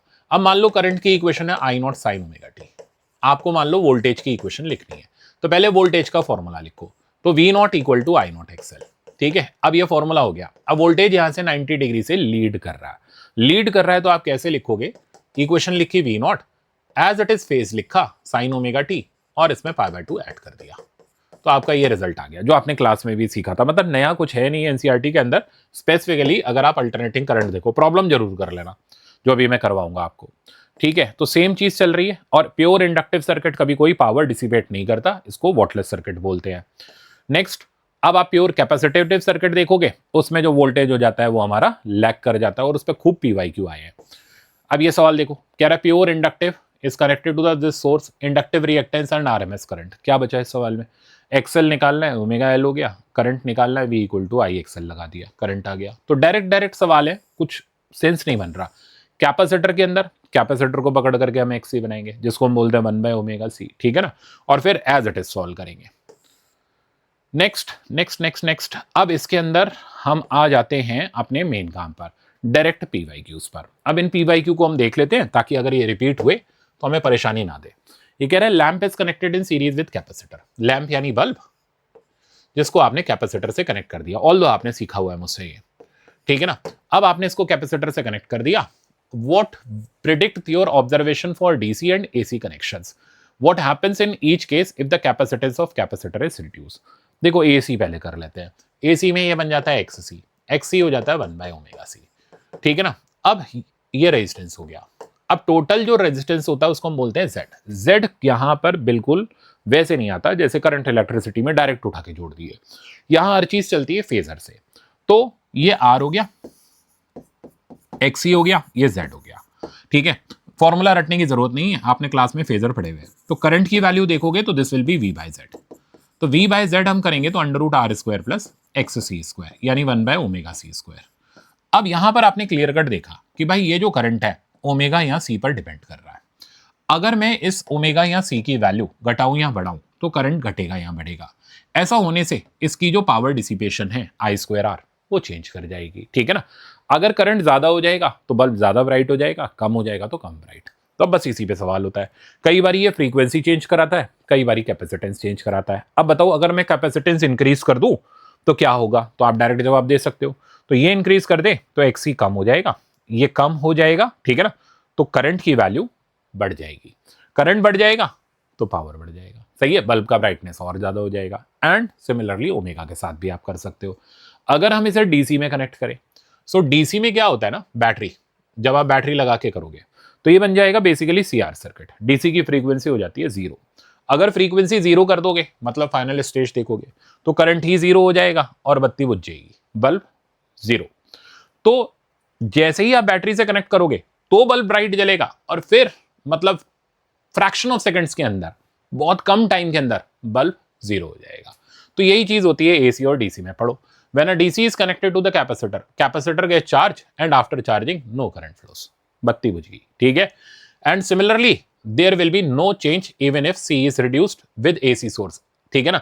ये कह रहा है the capacitor offer capacitive reactance and the current flows in the circuit, consequently the lamp will shine, reducing C, अब आया ना देखो लाइन पे, will increase reactance and the lamp will shine less brightly। Ratte मारने की जरूरत नहीं है, कंसेप्ट ये रहा। तो डीसी में क्या होगा, तो डीसी में तो भाई कैपेसिटर फुल चार्ज होने के बाद बत्ती बुझ गई, फिर चाहे सी घटाओ चाहे सी बढ़ाओ कोई फर्क नहीं पड़ रहा, ठीक है। सिमिलर डीसी का पैटर्न सेम रहेगा।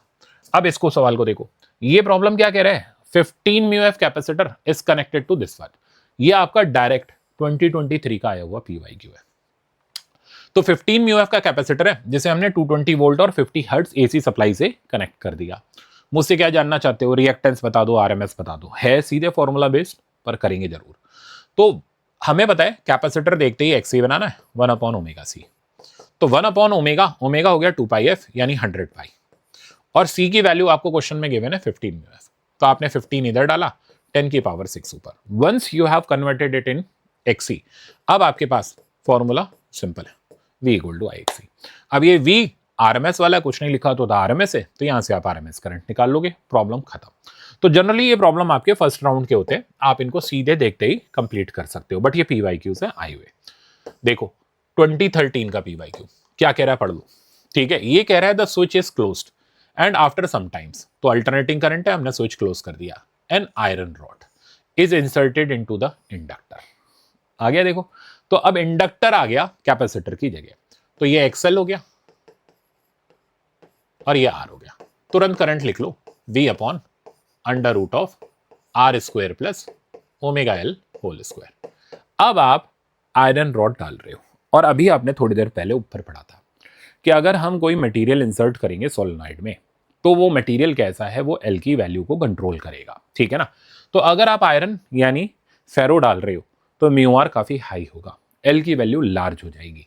सो क्या हो जाएगा, एल लार्ज हो जाएगा। अभी एल लार्ज हो जाएगा, आगे की कहानी आपको पता है, ये लार्ज हो जाएगा तो करंट डिक्रीज कर जाएगा, फॉल कर जाएगा, ब्राइटनेस कम हो जाएगी। अब सवाल का रीजन पढ़ लो। ये कह रहा है as the iron rod inserted magnetic field inside the coil increasing, magnetic field, अब तो पूरी कहानी चल रही है, the inductance of the coil increases. भाई एक लाइन में बता दे, नहीं पूरी राम कहानी चलेगी। Consequently inductive reactance of the coil increases, formula भी नहीं लिख रहा, कहां इंक्रीज डिक्रीज का क्या फर्क पड़ रहा है। ठीक है ना, आगे पढ़ते जाओ। As a result larger fraction of the applied AC voltage appears across the inductor leaving less voltage across the bulb, therefore the glow of the bulb decreases. मैंने करंट से बता दिया, इसने वोल्टेज से बता दिया। इसने क्या बताया कि भाई यहाँ का वोल्टेज बढ़ गया क्योंकि यहाँ का एल बढ़ गया। ठीक है ना, अब इसका वोल्टेज शेयर बढ़ गया तो इसका वोल्टेज शेयर कम हो गया। आप उससे भी आंसर कर सकते हो, आप करंट से भी आंसर कर सकते हो, दोनों ही असर्शन रीजन में सही माने जाते हैं। ठीक है ना, चलते हैं आगे। अब आ जाते हैं सीरीज एलसीआर। अब देखो सीरीज एलसीआर कभी भी बिना फेजर के बिल्कुल मत करना। फेजर में आपने क्या सीखा हुआ है, वही चीज यहां पर एग्जीक्यूट करनी है। तो अगर मुझे कभी भी एलसीआर सर्किट करना है तो पहले तो मैं कैपेसिटर को एक्सी बनाऊंगा, इसको एक्सएल बनाऊंगा, ये अपना आर है। फेजर बनाएंगे आर एक्सएल माइनस एक्सी, देखते हुए कि कौन बड़ा कौन छोटा, और ये Z हो जाएगा, ये इसका डेल्टा फाई हो जाएगा। अब आप सवाल बिल्कुल इजीली कर सकते हो, मतलब अल्टरनेटिंग करंट को क्रैक करने की पावर है control on phasor diagram. Phasor अगर आपको आता है, कुछ रट्टे मारने की जरूरत नहीं। ठीक है ना, अब ये आपने किया हुआ है इसलिए मैं इसमें टाइम वेस्ट नहीं कर रहा। अब हम चलते हैं अपने मेन चीज पर, जिसमें आप देखोगे इधर आपको आगे देखेगा रेजोनेंस। रेजोनेंस की कंडीशन में क्या होता है, एक बार वापस से रिवाइज कर लेते हैं। करंट मैक्सिमम होता है, एक्सएल एक्सी के बराबर होता है, सबसे ज्यादा सवाल ही रेजोनेंस पे आते हैं, वीएल वीसी के बराबर होता है। नेट वोल्टेज जो आप देखोगे वो रेजिस्टेंस के वोल्टेज के बराबर हो जाएगा। ठीक है ना, तो ध्यान रखना है कि रेजोनेंस की कंडीशन। अब शार्पनेस ऑफ रेजोनेंस यानी ये बैंडविड्थ जितनी कम होती चली जाएगी, यानी पीक करंट कितना बढ़ता चला जाएगा, रेजोनेंस उतनी शार्पनेस उतनी इंक्रीज करेगी, और वहां पर क्वालिटी फैक्टर ज्यादा होगा। ठीक है ना, तो ये जो क्वेश्चन आप देख रहे हो ये आपका डायरेक्ट पीवाईक्यू है। ये कह रहा है, ठीक है ना, आर की दो वैल्यू से रखी है for the source applied, omega naught for बता दो, मतलब रेजोनेटिंग फ्रीक्वेंसी बता दो। तो रेजोनेटिंग फ्रीक्वेंसी का फॉर्मूला, ओमेगा का फॉर्मूला 1/√LC होता है। क्वालिटी फैक्टर का फॉर्मूला मैं यहां पर लिख देता हूं ताकि आपको याद रहे। तो ओमेगा नॉट तो चलो इसने लिखा हुआ है, फ्रीक्वेंसी अगर लिखोगे केयरफुल रहना, रेडियन पर सेकंड में लिखोगे तो 1/2π√LC। अगर आपको क्वालिटी फैक्टर लिखना है तो क्वालिटी फैक्टर होता है 1/R√L/C। तो this is called quality factor. ये डिसाइड करता है कि हमारा जो इक्विपमेंट है वो कितना अच्छा है, उसकी क्वालिटी कितनी अच्छी है, कितने जल्दी उसमें करंट मैक्सिमाइज हो सकता है। ठीक है, अब हाफ पावर फ्रीक्वेंसीज होती हैं जो मैंने आपको बताई थी। ठीक है ना, हाफ पावर फ्रीक्वेंसीज क्या होती है, अगर आप इस ग्राफ को और डिटेल से देखोगे तो मैंने आपको ये ग्राफ बताया था कि रेजोनेटिंग फ्रीक्वेंसी पर तो पावर मैक्सिमम होती है, और पावर एलसीआर में या किसी भी सर्किट में रेजिस्टेंस ही डिसिपेट करता है। इंडक्टर और कैपेसिटर पावर सेविंग डिवाइसेस होते हैं, ठीक है। तो यहां पावर हमारी होगी I square R. Half power frequencies इसलिए इनको बोलते हैं क्योंकि इन पे पावर डिसिपेशन मैक्सिमम का आधा रहता है। अगर पावर आधा रहेगा तो करंट I/√2 हो जाएगा। आप देख लो, इसको आप यहां पुट करोगे तो होल स्क्वायर करोगे तो आधी आ जाएगी। ये हाफ पावर फ्रीक्वेंसीज होती हैं ω1 ω2। इनके रिजल्ट ध्यान रखना, ω1 ω2 का डिफरेंस बैंडविड्थ कहलाता है, ठीक है। ये जो डिफरेंस है ये हमारा बैंडविड्थ कहलाता है, R/L होता है इसकी वैल्यू। अगर मुझे लोअर हाफ पावर फ्रीक्वेंसी निकालनी है तो मैं क्या करूंगा, ω0 माइनस R/2L कर दूंगा, और अपर हाफ पावर फ्रीक्वेंसी निकालनी है तो ω0 प्लस R/2L कर दूंगा। तो इससे आपके, और ω0 निकालना आपको आता ही है, ये सिंपल सा हमारा फॉर्मूला हो गया। तो इन फॉर्मूला से हम चेक कर सकते हैं कि हाफ पावर फ्रीक्वेंसी कैसे निकलेगी और उसका मेथड क्या होगा, ठीक है ना। तो ये इंपॉर्टेंट चीजें हैं, ध्यान रखनी है आपको। नेक्स्ट,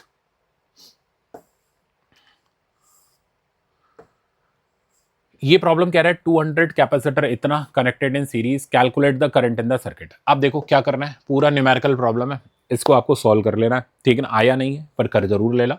कैसे करोगे, मेथड वही है, कैपेसिटर दे रखा है, XC बना दो, फ्रीक्वेंसी आपके पास अवेलेबल है, ठीक है ना। Register capacitor connected in series, यानी बेसिकली CR सर्किट है। मैं करके दिखा देता हूं। तो आपके पास ये रजिस्टर है जिसकी वैल्यू है 200 ओम।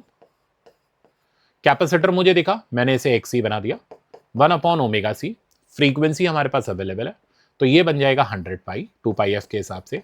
C की वैल्यू हो गई 15, ऊपर चला गया 10 की पावर 6। अब बस कैलकुलेशन में ऐसी तैसी करवाते हैं और कुछ नहीं होता। अब इसकी कैलकुलेशन मैं यहीं से पकड़ लेता हूं, देखो कितनी गंदी कैलकुलेशन है, और नीट एग्जाम में यही बड़ी सिंपल हो जाती है, ठीक है ना। तो ये इतनी गंदी गंदी वैल्यूज दे करके दिमाग खराब करते हैं और कुछ नहीं है। तो ये मेरे पास XC आ गया। अभी फॉर द टाइमिंग 2 1 12 लिख लेता हूं। अब कौन करेगा 2 1 12 और इसका स्क्वायर रूट सॉल्व, इतना हमारे पास कैलकुलेटर थोड़ा ना दिया जाता है कॉम्पिटिशन में, ठीक है ना। तो मेरे पास R और C हो गए सिंप्लीफाई। अब मुझसे क्या पूछना चाह रहे हो, मुझसे ये पूछना चाह रहा है voltage across the register and capacitor बता दो। पहले मुझे करंट निकालना पड़ेगा। तो मेरे पास जो मेन वोल्टेज है वो 220 का है। अब मैं फेजर बनाऊंगा, ये हो गया मेरे पास R, ये हो गया मेरे पास XC, ये आ जाएगा Z। अब सोचो अगर ये वैल्यू ठीक होती, मतलब ये 200 है, ये भी 200 होती, कितना इजी हो जाता है ये सवाल, और कैलकुलेशन भी हो जाती और एग्जाम के लिए परफेक्ट भी हो जाता। तो बस अब क्या कर सकते हैं, एनसीईआरटी वाले ने सही वैल्यूज नहीं दे रखी है। 200 ओम, ये 2 1 12, मैं यहीं से फिर इसकी वैल्यूज पिक कर लेता हूं जो उसने लिखी हुई है। ये आ गया 291 समवेयर, ठीक है, 291.67। कहां से करेगा बच्चा भाई कैलकुलेट, कैलकुलेटर थोड़ा ना देते हैं। तो Z आ गया। अब हम करंट निकालना है तो वो हो जाएगा V/Z, ठीक है। अब आपने करंट निकाल लिया। अब मान लो आपको इंडिविजुअल कंपोनेंट का वोल्टेज पूछ रहा है तो उनके फॉर्मूले लगा दो। तो जैसे VR पूछ रहा है तो हम लगा देंगे IR, VC पूछ रहा है तो हम लगा देंगे IXC। तो आपका सवाल कंप्लीट हो जाएगा, ठीक है ना। तो उसको प्रैक्टिस जरूर कर लेना। बट अब इसमें गंदी वैल्यूज है, ऑब्वियसली इतनी वैल्यूज के लिए हम काम नहीं करते, हमें चाहिए होती है रूट के अंदर सिंपल, ताकि हम एग्जाम के हिसाब से इसको टाइम फ्रेम में कर सकें, ठीक है। नेक्स्ट आगे चलते हैं। पावर देखो, अब यहां बता रहे हैं भाई साहब पावर आ जाती है शुरू शुरू में, average power consumption in AC circuit, ये लास्ट में बता रहे हैं। तो क्या ये उसको समझ आएगा पढ़ने वाले को? तो इसलिए बोलता हूं एनसीईआरटी कायदे से तभी समझ आएगी जब आप पहले क्लासरूम की स्टडी कर लोगे, पहले क्लास नोट से स्टडी करोगे, जो मैं पढ़ा रहा हूं वो स्टडी करोगे, फिर ये आपको बहुत ईजी दिखाई देगी, अदरवाइज नहीं, ठीक है। तो अब ये एक बार देखते हैं। ये कह रहा है for circuit used for transporting electrical power, low power factor implies large power loss in transmission, explain. अब देखो लो पावर फैक्टर, लो पावर फैक्टर का पावर फैक्टर कौन होता है, ठीक है ना, पावर फैक्टर होता है cos डेल्टा फाई, ठीक। ये कह रहा है लो power factor implies large power loss in transmission, explain. तो कैसे पावर लॉस इससे कंट्रोल होता है पावर फैक्टर से, ये यहां पर आपसे पूछता है। ये क्वेश्चन थ्योरी में भी पूछा जाता है, असर्शन रीजन में भी पूछा जाता है। अब इस क्वेश्चन का एक्सप्लेनेशन मैं आपको देता हूं। तो देखो अब ये सवाल क्या कह रहा है कि अगर हमें पावर ट्रांसमिशन करना है तो हम अच्छी तरह जानते हैं कि पावर जो होता है ट्रांसमिट करने के लिए, हाई पावर अगर हमें ट्रांसमिट करनी है तो ये कहता है कि अगर पावर फैक्टर, ठीक है ना, transporting electrical power, a low power factor implies large power loss. तो अगर पावर फैक्टर काफी कम होगा ट्रांसपोर्टिंग लाइन का तो पावर लॉसेस काफी ज्यादा हो जाएंगे। अब गेम समझो, एवरेज पावर का formula VRMS IRMS cos delta phi होता है।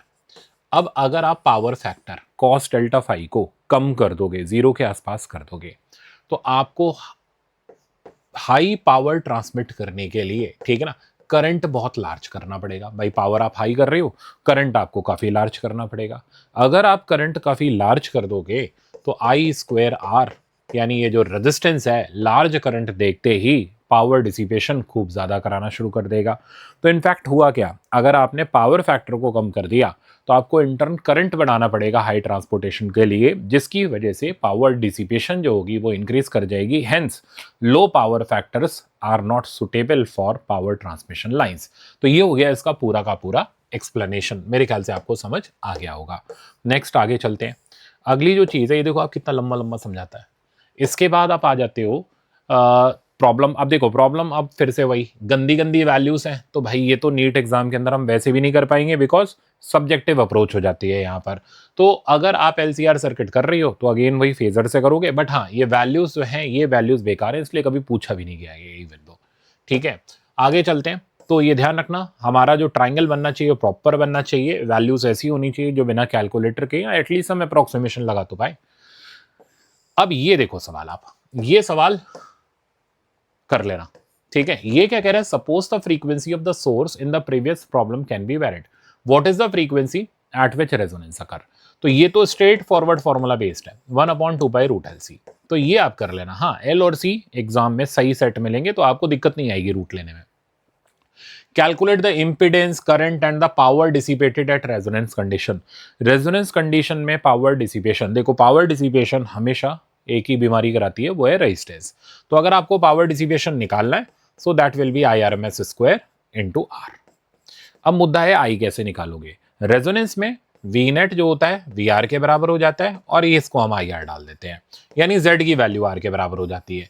तो आप यहां से करंट उठाओगे, करंट आते ही आप पावर डिसिपेशन फटाक से लिख सकते हो। तो हो गया पूरा का पूरा आपका प्रॉब्लम सॉल्व। इसने भी यही किया हुआ है, देखो आप z की वैल्यू r के बराबर हो गई, यहां से v/z करते हुए करंट निकाला, करंट आने के बाद I²R से आपने पावर निकाल दी। इवन मैं आपको डायरेक्ट भी बता दूं, आपको कोई जरूरत नहीं है करंट निकालने की, आप पावर v²/r से भी निकाल सकते हो। ठीक है ना, बिकॉज v नेट वी के बराबर है, वही करंट लाने के लिए रिस्पॉन्सिबल है, तो फॉर्मूला इंटरन वही बनेगा v²/r। तो आप v²/r भी कर लोगे ना, तो जैसे यहाँ v दे रखा है 283, ठीक है ना, अब उसको स्क्वायर ऑब्वियसली डिफिकल्ट पड़ेगा, और रेजिस्टेंस की वैल्यू जो मुझे दे रखी है अगर मैं उसको भी सॉल्व करूंगा तो भी मेरा यही एग्जैक्टली आंसर आएगा। ये भी आप कर सकते हो, जरूरत नहीं आपको दूसरा प्रोसेस लगाने की।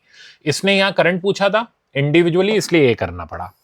अब नेक्स्ट हम देखते हैं हमारे काम का अब क्या है। हाँ, ट्रांसफॉर्मर। ट्रांसफॉर्मर एक बार रिवाइज कर लो। ट्रांसफॉर्मर में 2 कॉइल्स होती हैं, ठीक है, म्यूचुअल इंडक्शन के प्रिंसिपल पर बेस्ड होता है, primary and secondary. Step up में नंबर ऑफ टर्न्स यहाँ के ज्यादा होते हैं, यहाँ के कम। स्टेप डाउन में अपोजिट। स्टेप अप क्या करता है, वोल्टेज तो बढ़ा देता है बट करंट डिक्रीज रखता है। स्टेप डाउन क्या कर देता है, वोल्टेज कम करता है बट करंट बढ़ा देता है। तो ट्रांसफॉर्मर में ऐसा नहीं होता पावर बढ़ जाए, ट्रांसफॉर्मर में अगर वोल्टेज बढ़ेगा तो करंट कम हो जाएगा, करंट बढ़ेगा तो वोल्टेज कम हो जाएगा। इक्वेशन और फॉर्मूले आपको बेसिक्स याद रहने चाहिए कि NP/NS को हम टर्न रेशियो बोलते हैं, ये EP/ES के बराबर होता है। ठीक है, अब एफिशिएंसी देखते हैं हम ट्रांसफॉर्मर की, आउटपुट बाय इनपुट, तो IS/IS, ES/IS बाय EP/IP। अगर एफिशिएंसी 100% है तो इफ ईटा इज 100%, तब ठीक है ना, तब यहां से ये 1 हो जाएगा और हम बोल पाएंगे EP/ES is equals to IS/IP, यानी कि E is inversely proportional to I। तो ऐसा नहीं E inversely proportional to I किसी भी ट्रांसफॉर्मर के लिए चिल्ला दो, जिसकी एफिशिएंसी 100% है उसी के लिए चिल्लाओगे। सो बेसिकली ये 2 इक्वेशंस होती हैं जिनसे ट्रांसफॉर्मर का पूरा सवाल हम ड्राइव करते हैं। ठीक है ना, अब आगे चलते हैं और देखते हैं इसके एप्लीकेशन को। तो ये पूरी की पूरी कहानी आज चल रही है एज इट इज। अच्छा, कंडीशन फॉर 100% एफिशिएंसी, ये थ्योरी जरूर पढ़ लेना, हाईलाइट की हुई है। ये कहता है primary resistance and current are small, the same flux, मतलब परफेक्ट फ्लक्स लिंकेज होना चाहिए। ठीक है ना, secondary current is small, secondary में करंट स्मॉल होना चाहिए ताकि रेजिस्टेंस जो है कॉइल का ज्यादा पावर डिसिपेट ना कर सके। तो रेजिस्टेंसेज स्मॉल होने चाहिए और परफेक्ट फ्लक्स लिंकेज होना चाहिए, तब हम बोल सकते हैं कि हाँ we are close to 100% efficiency. अब कौन कौन से लॉसेस होते हैं वो आप ट्रांसफॉर्मर के यहां पर जरूर रीड कर लेना। फ्लक्स लीकेज, मतलब परफेक्ट फ्लक्स लिंकेज नहीं हो पाया, प्राइमरी की सारी फील्ड लाइन सेकेंडरी से नहीं पास कर पाई। ठीक है ना, दूसरा रेजिस्टेंस ऑफ द वाइंडिंग ज़्यादा होने से एनर्जी लॉस हो जाते हैं, ठीक है ना। एडी करंट्स, अब एडी करंट क्या होते हैं, बच्चे सोचते हैं कोई नई बीमारी आ गई eddy current. Self induced current को हम एडी करंट बोलते हैं। ट्रांसफॉर्मर एसी को एसी में कन्वर्ट करता है, तो अगर आप अल्टरनेटिंग करंट अप्लाई करोगे प्राइमरी में तो वो करंट चेंज करेगा, तो उसके अंदर सेल्फ इंडक्शन होगा, उस सेल्फ इंड्यूस करंट को अपन एडी करंट बोलते हैं। पढ़ो, the alternating magnetic flux induces eddy current in the iron core and causes heating. तो इन इंड्यूस्ड करंट की वजह से क्या होती है, हीट डेवलप होना शुरू हो जाती है, कोर के अंदर भी हो जाती है, तो इवन जो हमारी वायर लपेटी हुई है उसके अंदर भी हो जाती है। अब क्योंकि आयरन कोर वहां पर हम स्ट्रिप्स में ब्रेक करके लगा रहे हैं, तो जितना उसको डिवाइड करके लगाएंगे इंडक्शन उसके अंदर उतना कम रहेगा। तो आपने देखा होगा जो ट्रांसफॉर्मर वगैरह होता है वो हीट बहुत ज्यादा डेवलप करता है, reason being just due to eddy current यानी इंड्यूस्ड करंट, ठीक है ना। सेल्फ इंड्यूस्ड भी बोल सकते हो, म्यूचुअल इंडक्स भी बोल सकते हो। हिस्टेरेसिस लॉस, अब क्या होता है कि हम जब अल्टरनेटिंग करंट अप्लाई करते हैं तो इसमें कंटिन्यूस मैग्नेटाइजेशन डीमैग्नेटाइजेशन होता रहता है, जिस वजह से यहां पर हिस्टेरेसिस लॉस डेवलप होता है। तो ये 4 लॉसेस होते हैं ट्रांसफॉर्मर के जो काफी इंपॉर्टेंट थ्योरी में माने जाते हैं। अब बाकी हम देख लेते हैं इसमें से कौन से हमारे ऐसी चीजें हैं जो काफी ज्यादा काम की है, ठीक है ना। तो ये तो वही हाईलाइट किया हुआ है मैंने। अच्छा ये देखो, in AC we can not add voltage directly, हमें हमेशा फेजर ही यूज करने पड़ते हैं। Power is dissipated only across resistor, inductor capacitor कोई पावर डिसिपेशन नहीं कराते, ठीक है। नेक्स्ट आप देखोगे एक्सरसाइज पर आ जाते हैं। यहां मुझे 3 काम के प्रॉब्लम आपके लिए मिले। एक तो ये रहा जो डायरेक्ट पीवाईक्यू है वही कैपेसिटर वाला है। ये कह रहा है 60 म्यूएफ इज कनेक्टेड टू इतना इतना, डिटरमाइन द आरएमएस करंट। तो आपने क्या किया, एक्सी बनाया और आई को वी बाई एक्सी डाल दिया, एक लाइन में खत्म, ठीक है। 7.7 देखो 2016 का पीवाईक्यू है। ये कह रहे हैं सीरीज एलसीआर हमें दे रखा है, 200 वोल्ट सप्लाई से लगा रखा है, the frequency of supply equals natural frequency यानी रेजोनेंस में है, ठीक है ना। तो पहले तो ये रेजोनेटिंग फ्रीक्वेंसी पूछेगा, वो तो आप फॉर्मूले से चिपका दोगे 1/2/√LC। अब ये कहता है रेजोनेटिंग फ्रीक्वेंसी पर एवरेज पावर ट्रांसफर बता दो। कुछ नहीं करना, पावर ट्रांसफर किसको हो रही है भाई, जब रेजोनेटिंग फ्रीक्वेंसी है एल और सी तो गए कट, तो जो पावर डिसिपेट करा रहा है ट्रांसफर करा रहा है वो एक ही है, वो कौन है, रेजिस्टेंस। सो अब ये भी मैंने आपको बताया। अब अगर आप करंट निकालो कि हम तो भाई V बाई आर करके पहले करंट निकालेंगे फिर I स्क्वायर आर करके पावर निकालेंगे, तो मूर्खता कर रही हो, वो पावर आप सीधे ऐसे चिपका लो, सही है। तो V स्क्वायर देखोगे तो ये हो गया हमारा 4 × 10⁴। R देखोगे तो वो हो गया हमारा 20, तो ये पावर हमारे पास आ गई 2 kilowatt. So this will B, अब अगर आप करंट से भी करोगे तो भी यही आ जाएगी, चेक करके देख लेना। ऐसे ही कर लेते हैं चलो। तो करंट से अगर हम चेक करें तो यहाँ V ये हो गया, R ये हो गया, करंट हो गया 10 एम्पियर, I स्क्वायर R लगा दो, R हो गया 20, I स्क्वायर हो गया 100, 2000 यानी 2 किलोवाट। एज इट इज आ गई, तो क्यों ड्रामा करना, सीधे 1 लाइन में आ तो रहा है। अब 7.8 देख लो। 7.8 प्रॉब्लम कह रहा है, डायग्राम शोज ये एलसीआर सर्किट है, डिटरमाइन द सोर्स फ्रीक्वेंसी जिससे ये रेजोनेंस में आ जाए। वही बातें बार बार पूछी जा रही है। Calculate the impedance of the circuit, ठीक है ना, एट रेजोनेंट। यहाँ बेवकूफ मत बनना, रेजोनेटिंग फ्रीक्वेंसी लगा दी, एक्सएल एक्सी कट गए, इंपीडेंस आर के बराबर हो गया। करंट की वैल्यू निकालनी है वही E बाई आर, और पावर डिसिपेशन निकालना है तो E स्क्वायर बाई आर। तो ये था आपका EMI और AC का पोर्शन, ठीक है ना, जो कि अब आपने फुल फ्लेजेड रिवाइज कर लिया। तो ऐसे ही पढ़ते रहो, मार्क्स में इंप्रूवमेंट आता रहेगा और यकीनन आप नीट के लिए बिल्कुल एग्जाम रेडी हो जाओगे। और जैसा आपका टेस्ट के अंदर परफॉर्मेंस आ रहा है, जबरदस्त डे बाय डे इंप्रूवमेंट हो रहा है, वही चीज आपको नीट में सुपर कॉन्फिडेंस दिलाएगी। और मुझे लगता है कि यही कॉन्फिडेंस आपको नीट क्रैक कराने के लिए फुल हेल्प करेगा। तो इसी तरह लगे रहो, मिलते हैं हम लोग नेक्स्ट लेक्चर में। Thank you so much.